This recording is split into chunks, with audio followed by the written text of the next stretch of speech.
കൊച്ചേ, നിനക്കെല്ലാം കാണാനും കേൾക്കാനും പറ്റുമെന്ന് എനിക്കറിയാം. I am Appukuttan. എന്റെ പേര് അപ്പുക്കുട്ടൻ എന്നാ.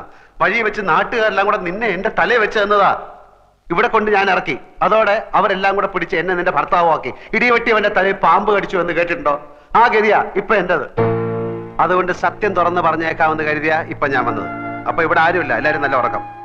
നാളെ ഞാൻ വരും, ഉള്ള സത്യം അങ്ങ് തുറന്ന് പറഞ്ഞേക്കും. കേട്ടില്ല? ഇപ്പൊ ഞാൻ പോന്നു. Good night.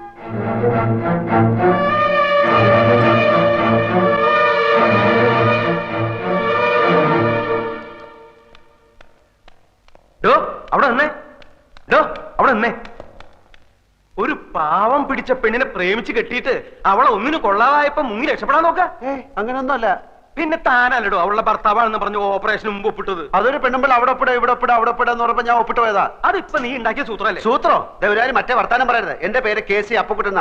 കുറ്റിപ്പുറത്ത് ചേരിൽ അപ്പുക്കുട്ടനാര്. തനിക്ക് വിശ്വാസമല്ലേ? ബർത്ത് സർട്ടിഫിക്കറ്റ് SSLC ബുക്ക് നാളെ കൊണ്ട് കാണിച്ചു തരാം. അതിപ്പോ ഏത് ചേരിയിലും ഏത് പേരിലും ആർക്കും കിട്ടും. എന്നാ ഒരു കാര്യം ചെയ്യും, അവന്റെ പേരെന്താ? ആൽഫ്രഡ് ഫെർണാണ്ടസ് എന്നൊരു കല്ലാസ് ഉണ്ടാക്കിയിട്ട് താനാ അവളെ കെട്ടിയെന്ന് പറ. പോയി പണി നോക്കണോ? നീക്കണവിടെ പോണോ?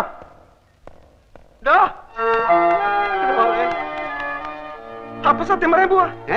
സത്യം പറയാൻ പോവാ? അതെ, രാവിലെ ഞാൻ വരും. ഉള്ളതൊക്കെ എല്ലാവരോടും അങ്ങ് തുറന്നു പറയും. അതോടെ ഏർപ്പാട് അങ്ങ് ക്ലോസ് ചെയ്യും. തനിക്ക് എന്താണോ വേണ്ടത്? ഞാൻ സമ്മതിക്കില്ല. എന്ത് വന്നാലും നീ സത്യം പറയാൻ ഞാൻ സമ്മതിക്കില്ല. എനിക്ക് സത്യം പറഞ്ഞേ പറ്റും. എന്താണ് നിന്റെ അപ്പന്റെ പേര് ഹരിചന്ദ്രൻ? അല്ല, ഗോവിന്ദൻ നായർ. പിന്നെ എന്താണ് നിനക്ക് ഇത്തിരി കള്ളം പറഞ്ഞാല്?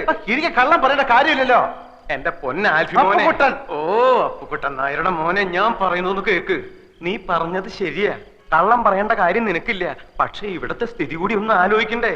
മോളുടെ ഗതി കണ്ട് നിന്റെ മുമ്പിലല്ലേ ആ വർമ്മ സാറ് ബോധം കെട്ട് വീണത്. ആ ഷോക്കീന്ന് ഇതുവരെ അങ്ങേര് കര കയറിയിട്ടില്ല. ഈ നിലയിൽ ഇതും കൂടി കേട്ട ആ പാവം ചത്തു. ഞാനല്ലാത്ത കാര്യം ഞാൻ എങ്ങനെ പറയും? നിനക്ക് സത്യം പറയണല്ലേ? ആ, നീ സത്യം പറഞ്ഞോ. ഒരു 3-4 ദിവസം കൂടി കഴിഞ്ഞോട്ടെ, അങ്ങോട്ടൊന്ന് എഴുന്നേറ്റ് നിന്നോട്ടെ.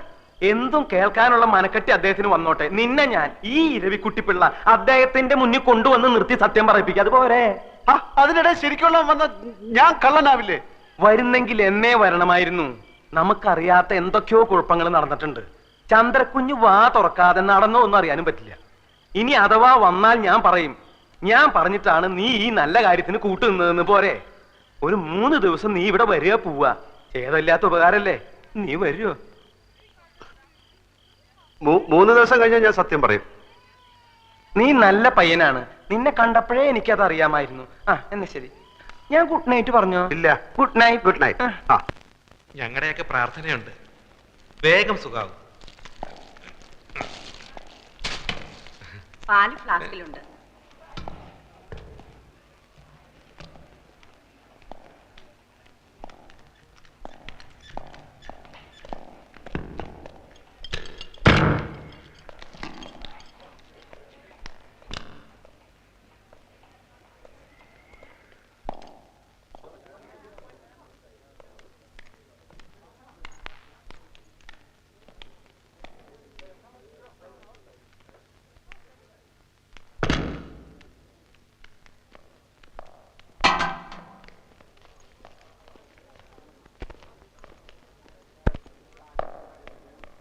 ഇരവിക്കുട്ടിപ്പിള്ള പറഞ്ഞു, ഇപ്പൊ സത്യമൊന്നും പറയണ്ട.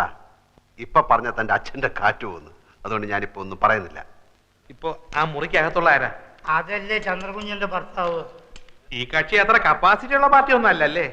നമ്മളൊന്നും സ്റ്റാറ്റസിന് പറ്റിയതല്ല. വർമ്മ സാറിനോ ഞങ്ങൾക്കൊക്കെ എതിർപ്പായിരുന്നു. കാശ് കൊടുത്തോ? കൊടുത്തു. ഇനിയിപ്പോ ഇങ്ങനെയൊക്കെ ആയ സ്ഥിതിക്ക് മരുമാനായി സ്വീകരിച്ചല്ലേ പറ്റൂ. പറഞ്ഞതെല്ലാം ഓർമ്മയുണ്ടല്ലോ. ഞാൻ പറയുന്നത് വരെ ഒരു സത്യം ഒരാളോടും പറയരുത്. സത്യം പറയണ നേരാവുമ്പോ ഞാൻ പറയാം.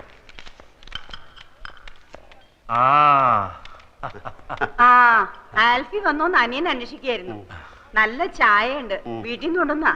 നമ്മുടെ സ്റ്റേറ്റിലെ ചായപ്പൊടിയാ. ആൽഫിക്ക് ഇവരെ ആരെയും പരിചയമില്ലല്ലോ. ഇത് എന്റെ മൂത്ത പെങ്ങളാ. ഇത് പെങ്ങളുടെ മോള് ഹിന്ദു. ഇത് ശോഭ. ഇനി ഒരു പെങ്ങളുണ്ട് അമേരിക്കയിലാ, അമ്മുക്കുട്ടി. അവക്കൊരു മകനുണ്ട്, അവൻ ഡോക്ടറാ. പിന്നെ ഇവരെ പരിചയപ്പെട്ടിരുന്നല്ല പരിചയം. ഇനിയിപ്പോ എന്തായാലും നമ്മളൊക്കെ ഒരു കുടുംബമായിട്ട് കഴിയേണ്ട ആൾക്കാരല്ലേ. അധികം സംസാരിക്കണ്ടെന്ന് ഡോക്ടർ പറഞ്ഞിട്ടില്ലേ? എനിക്ക് ആൽഫിയെ കാണുമ്പോ മനസ്സിന് വല്ലാത്ത സമാധാനവും ശക്തിയൊക്കെ തോന്നുക. ഇത് ഇരവി. അറിയാം. അങ്ങനെ അറിഞ്ഞാ പോരാ. ഞാൻ പഞ്ഞിക്കുരി ബിസിനസ്സുമായിട്ട് നടക്കുന്ന കാലം മുതല് ഇയാൾ എന്റെ കൂടെ ഉണ്ട്. ഇരവി വിഷം കൊടുത്ത് കുടിക്കാൻ പറഞ്ഞാലും അനിയൻ കുഞ്ഞു കുടിച്ചോളും, അത്ര വിശ്വാസ. ഞാനൊരു ക്രിമിനൽ വക്കീലായതുകൊണ്ടല്ല ചോദിക്കുന്നത്, വിഷമം തോന്നരുത്. ബന്ധുക്കളാരും ഇല്ലേ? അച്ഛൻ, അമ്മ, സഹോദരങ്ങൾ? അച്ഛനമ്മ സഹോദരങ്ങളുണ്ട്. അവരൊക്കെ അങ്ങ് ഡെറാഡൂണില്ല. അത് തനിക്കെങ്ങനെ അറിയാം? ആ, കഴിഞ്ഞ പ്രാവശ്യം പാലക്കാട്ടിൽ നിന്ന് ചന്ദ്രയുടെ കോൺഗ്രസ കാറ് ഇവിടെ കൊണ്ടുവന്ന് കൊടുത്തില്ലേ? അപ്പൊ പരിചയപ്പെട്ടതാ കോൺഗ്രസ. കോൺഗ്രസ അന്ന് പരിചയപ്പെട്ടതാ. എന്നിട്ട് അന്ന് താനത് പറഞ്ഞില്ലല്ലോ. അന്ന് നിങ്ങൾ കണ്ട കീരിയും പാമ്പും പോലെയല്ലേ? ഞാൻ മിണ്ടി കണ്ടു എന്നങ്ങാൻ പറഞ്ഞ എന്റെ മേൽ ചാടി കയറാനോ? ഓഹോ, അപ്പൊ ഇരവി മാമൻ മാത്രമേ നേരത്തെ ഇവിടെ ആൽഫിയെ കണ്ടിട്ടുള്ള ആളുള്ളൂ. എന്നാ ഞാൻ ഒരു സത്യം പറയാം. എന്നാ സത്യം ഞാൻ തുറന്നു പറയാം. സത്യം ഞാൻ സത്യം തുറന്നു സത്യം ഞാൻ പറയാം. ഞാൻ സത്യം തുറന്നു സത്യം ഞാൻ പറയാം. ഈ രണ്ടുപേരും പറയാൻ പോകുന്ന ഒരു സത്യമില്ല. അപ്പൊ അത് ഞാൻ സത്യം പറഞ്ഞാൽ എന്താ? നീ വെറുതെ കുഴപ്പമുണ്ടാക്കില്ലേ? അപ്പൊ അത് നിങ്ങൾ സത്യം പറഞ്ഞാൽ ഞാൻ കള്ളനാവും. ഞാൻ സത്യം പറയാം. ആ സത്യമല്ലേ ഈ സത്യം? എനിക്കെങ്ങനെ കള്ളനാവും? ഈ സത്യം ഞാൻ പറയാം. ഞാൻ പറയാം. ഞാനൊരു ബിയർ അടിച്ചു. ബിയർ? ആ ബിയർ. എന്നോട് ക്ഷമിക്കണം, ഞങ്ങൾ പരിചയപ്പെട്ടപ്പോ ആൽഫി പറഞ്ഞു ഒരു ബിയർ അടിക്കാമെന്ന്. ഇപ്പോഴത്തെ ടെൻഷന് ഞാൻ അന്ന് ആദ്യമായിട്ടൊരു ബിയർ അടിച്ചു പോയി. ആദ്യമായിട്ട് താനല്ലെങ്കിലും പാത്തും പതുങ്ങിയും ഇടയ്ക്കൊക്കെ ലേശം അടിക്കാറുണ്ടെന്നുള്ളത് എനിക്കറിയാം. ഇപ്പൊ മനസ്സിലായില്ലേ ഞാൻ പറഞ്ഞതിന്റെ ഗുണം? ആ പോവാ. ഇങ്ങോട്ട്. ആ പീസിൽ കുറച്ച് പണിയുണ്ട് നീയാണ് പറഞ്ഞു. ആൽഫി, എനിക്ക് ഇപ്പൊ നല്ല ആശ്വാസമുണ്ട്. എന്നാലും 2 ദിവസം കഴിഞ്ഞ് പോയാ മതി എന്നാ ഡോക്ടർമാര് പറഞ്ഞത്. അത് മതി. പ്രഷറൊക്കെ നോർമലായിട്ട് എനിക്ക് ചില കാര്യങ്ങൾ പറയാനുണ്ട്. ഇപ്പൊ വേണമെങ്കിലും പറയാം. ഇപ്പൊ വേണ്ട, മനസമാധാനമായിട്ട് ഭാവി തീരുമാനങ്ങൾ എടുക്കേണ്ട കാര്യങ്ങളാണ്. വർമ്മ സാറ് കിടന്നോണം. ഞാൻ എനിക്കും ചില കാര്യങ്ങൾ പറയാനുണ്ട്. എനിക്കൊരു കാര്യം പറയാനുണ്ട്. നീ എനിക്ക് ഹൃദയസ്തംഭനം ഉണ്ടാക്കി ഇറങ്ങിയിരിക്കുക. ഞാൻ വിചാരിച്ച ഒറിജിനൽ സത്യം പറയാൻ പോവാണെന്ന്. നീ നിന്റെ ഇഷ്ടത്തിനൊന്നും വിചാരിക്കേണ്ട സമയത്ത് ഞാൻ പറയാം. ഈ ക്യാഷ് ഉണ്ടോ? ഒരു 500 റുപ്പീസ് തരാൻ ആവശ്യം. ഇങ്ങോട്ട് വന്നേ, ഒരു 500 രൂപ കൊടുത്ത്. ഓ അല്ല, ഇതിപ്പോ ആരെ കണക്കിലാ എഴുതേണ്ടത്? അത് നിന്റെ അമ്മായി അമ്മയുടെ പ്രസവത്തിന് പലഹാരം ഉണ്ടാക്കി കൊണ്ടുപോയ കണക്കിൽ അങ്ങോട്ട് എഴുതിയാ മതി. നീ കിന്നാരം ഒന്നും പറയണ്ട, പറയണത് അത് കേട്ടാ മതി. ഓ സാർ എന്നോട് ക്ഷമിക്കണം, ഞാൻ അറിഞ്ഞില്ല സാർ ഇത്രയും വലിയൊരാളാണെന്ന്. ചന്ദ്രയുടെ ഭർത്താവാണെന്ന് ഒരു വാക്ക് പറഞ്ഞിരുന്നെങ്കിൽ കണ്ണും പൂട്ടി ഞാൻ അപ്പോഴേ ലോൺ തരുമായിരുന്നല്ലോ. സാറിന് എത്ര രൂപ ലോൺ വേണം? ഞാൻ ഇന്ന് തന്നെ സാങ്ഷൻ ചെയ്ത് തരാം. അപ്പൊ ലോൺ കിട്ടുമോ? ഞാൻ ഈ വർക്കീസാണ് പറയുന്നത്. നാളെ രാവിലെ ബാങ്കിലോട്ട് വാ, ലോൺ ഞാൻ ശരിയാക്കി തരാം. സാർ ഒരു ഒറ്റ ഒപ്പിട്ട് തന്നാൽ മതി. എന്റെ കുഞ്ഞുങ്ങളാണ് സത്യം. അല്ലെങ്കിൽ വേണ്ട, ഫോം ഞാൻ ഇങ്ങോട്ട് കൊണ്ടുവരാം. വേണ്ട, ഞാൻ അങ്ങോട്ട് വരാം. എന്നോട് ഒരു വിരോധവും മനസ്സിൽ തോന്നരുത്. സാറിന്റെ ചന്ദ്ര ടെക്സ്റ്റൈൽസ് കമ്പനിയുടെ മുഴുവൻ അക്കൗണ്ടും ഞങ്ങളുടെ ബ്രാഞ്ചിലാണ്. ദയവ് ചെയ്ത് അതൊന്നും പിൻവലിക്കരുത്. ബ്രാഞ്ച് പൂട്ടിപ്പോകും. ബാങ്കിന്റെ ഭാവിയല്ലേ സാർ ഞങ്ങളുടെ ഭാവി. അതൊന്നും പേടിക്കണ്ട. ലോൺ ശരിയാവോ? എന്തിനാ സാർ സംശയം? വർഗീസിന്റെ വാക്കാണിത്. അപ്പൊ നാളെ ഞാൻ ബാങ്കിൽ വരാല്ലേ? അയ്യോ, ധൈര്യമായിട്ട് വരണം സാറേ. ഞാൻ മനസമാധാനമായിട്ട് പൊയ്ക്കോട്ടെ.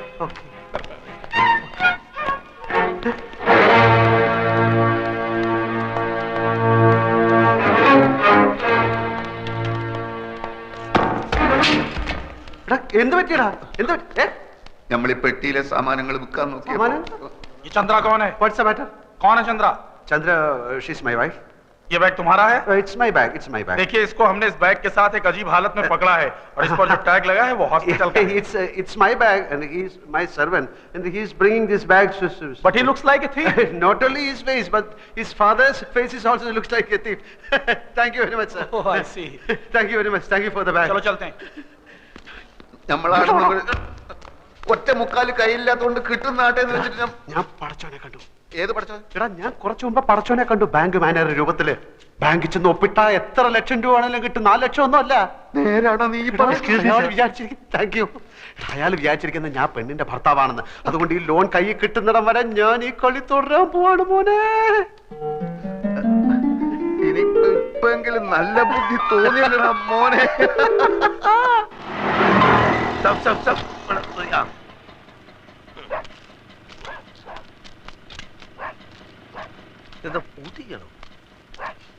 ഇവിടെ ആരും ഇല്ലേ?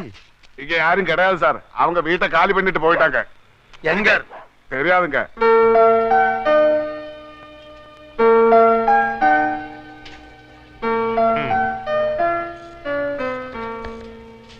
ഈ കാശ് കൈ കിട്ടാൻ എത്ര നാളാവും? ബാങ്കിന്റെ കുറച്ച് ഫോർമാലിറ്റീസ് ഒക്കെ ഉണ്ട്.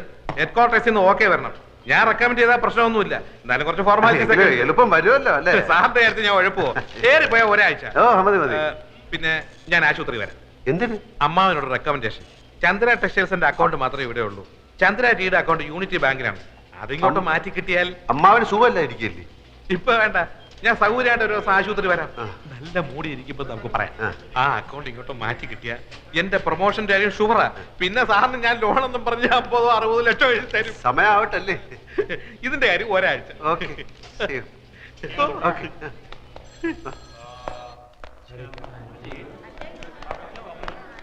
ഞാൻ കാത്തു നിൽക്കുകയായിരുന്നു. വർമ്മ സാർ ഉഷാറായി.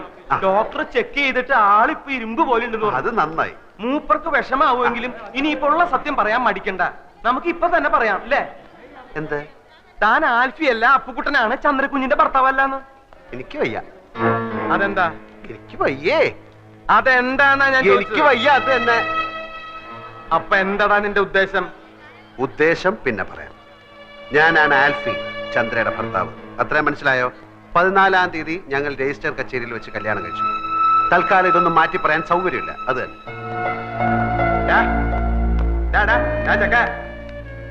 നീയല്ലേ പറഞ്ഞ സത്യം പറയാൻ പോവാന്ന്? താനല്ലേ പറഞ്ഞ സത്യം പറയണ്ടെന്ന്? അതപ്പോ.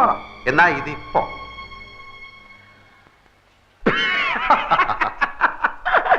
നിന്റെ ഓരോ കളികളെ.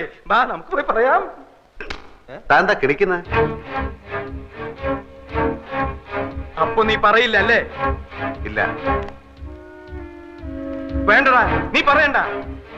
നീ ആൽഫിയല്ല, കൂൽഫിയല്ല, ഒരു തേങ്ങയല്ല, അപ്പുക്കുട്ടൻ എന്ന് പറഞ്ഞൊരു ഫ്രോഡാണെന്ന് ഞാനിപ്പോ പോയി പറയും. ഓട്ടശ്ശേരി തറവാട്ടിലെ ഉപ്പും ചോറും തിന്ന് വളർന്നവനായി ഞാൻ. നിന്നെ പോലൊരു പെരട്ട നാറിയെ അവിടെ കയറി നിരങ്ങാൻ ഞാൻ സമ്മതിക്കില്ലടാ. നീ എന്താ കളിക്കുക? ഞാൻ കാണിച്ചു തരാം. ചവിട്ടി കൂട്ടി ഞാൻ പമ്മി. താൻ പറയോ? പറയ മാത്രല്ല, ആൾമാറാട്ടത്തിന് നിന്നെ കൊണ്ട് കമ്പി ഇടിക്കണം. എങ്കിൽ നമുക്ക് ഒരുമിച്ച് എണ്ണാം. പോട ചെക്ക, നീ എന്താ എന്നെ പെരട്ടുക? ഏയ്, അങ്ങനൊന്നുമില്ല. താനല്ലേ പറഞ്ഞത് കോണ്ടസ കാറും കൊണ്ടുവന്നപ്പോ എന്നെ കണ്ടു, ചന്ദ്ര പരിചയപ്പെടുത്തി, ബിയർ അടിച്ചു. താൻ എന്റെ ബന്ധുക്കളെ എവിടെ വെച്ചാ കണ്ടത്? ഡെറാഡൂണിൽ വെച്ചല്ലേ? ഇതൊന്നും ഞാനല്ലല്ലോ, താനല്ലേ അവരോട് പറഞ്ഞത്. എന്നെ ഈ വേഷം കെട്ടിച്ചതും ചന്ദ്രയുടെ ഭർത്താവായിട്ട് അഭിനയിക്കാനും പറഞ്ഞത് താന്. അതിന് താൻ ദിവസവും എനിക്ക് 500 രൂപ കൂലിയായിട്ട് തരുന്നുണ്ട്. കണക്കപ്പിള്ള കുറുപ്പ് സാക്ഷി. എന്നിട്ട് അങ്ങേരത് ഇത് ഏത് കണക്കിൽ എഴുതണമെന്ന് ചോദിച്ചപ്പോ അയാളുടെ അമ്മായിയമ്മയുടെ പ്രസവത്തിന് പലഹാരം വാങ്ങിച്ച കണക്കിൽ എഴുതാൻ താൻ പറഞ്ഞില്ലേ? നീ എന്തൊക്കെയാടാ ഈ പറയണേ? ഞാൻ പറഞ്ഞു കഴിഞ്ഞില്ല, താൻ മുഴുവൻ കേക്ക്. താൻ എന്നോട് പറഞ്ഞു അവള് തട്ടിപ്പോവും, അത് കഴിഞ്ഞ് താൻ ആ കിളവന് വിഷം കൊടുത്ത് കൊല്ലും, അപ്പൊ ഭർത്താവ് നിലയ്ക്ക് എനിക്ക് ആ സ്വത്ത് കിട്ടും, അപ്പൊ ഞാൻ അതിന്റെ പകുതി തനിക്ക് തരണം. എടാ ദ്രോഹി, നിന്റെ നാക്ക് പുഴുത്തു പോവും. ഞാൻ എപ്പോഴാടാ ഇതൊക്കെ പറഞ്ഞത്? താൻ പറഞ്ഞില്ല, പക്ഷെ ഞാൻ പോയി പറയും താൻ പറഞ്ഞു എന്ന്. എന്നിട്ടിപ്പോ ആ സ്വത്ത് പങ്കുവെക്കുന്ന കാര്യം പറഞ്ഞ് നമ്മൾ തമ്മിൽ പിണങ്ങിയപ്പോ താൻ എന്നെ കള്ളനാക്കി കാണിക്കാൻ ശ്രമിക്കുന്നു എന്ന്. ഇതിനൊക്കെ സാക്ഷികളുണ്ട്, തെളിവുണ്ട്. ഇനി താൻ പോയി പറയണോ ഞാൻ ആ പെണ്ണിന്റെ ഭർത്താവ് ആൽഫിയല്ല അപ്പുക്കുട്ടാണെന്ന്? ആ വർമ്മ തന്റെ മുഖത്ത് കാർക്കിച്ചു തുപ്പും. ആ തടിയന്മാർ തന്നെ ഇടിച്ച് പഴിപ്പിക്കും. എന്നിട്ട് ആൾമാരാട്ട കേസിൽ നമുക്ക് 2 പേർ കൂടെ അകത്ത് കിടന്ന് ഗോതമ്പ് ഉണ്ടെന്ന് ഇരുമ്പഴിയേണ്ടി കളിക്കാം. പോയി പറയടോ, പോയി പറയടോ. എടോ, നമ്മുടെ കോണ്ടസാക്കാരിൽ പോയിട്ട് ബിയർ കഴിച്ചില്ലേ? പോയി പറയടോ.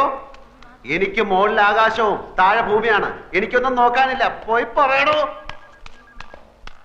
പോയി പറയടോ. ഞാൻ എന്റെ വൈഫിനെ ഒന്ന് കണ്ടിട്ട് വരാം. അതിനിടയ്ക്ക് തനിക്ക് വർമ്മസാറിനോട് വല്ലതും പറയാനുണ്ടെങ്കിൽ താൻ പറ, ബാക്കി ഞാൻ വന്നിട്ട് പറയാം. കോണ്ടസാർ.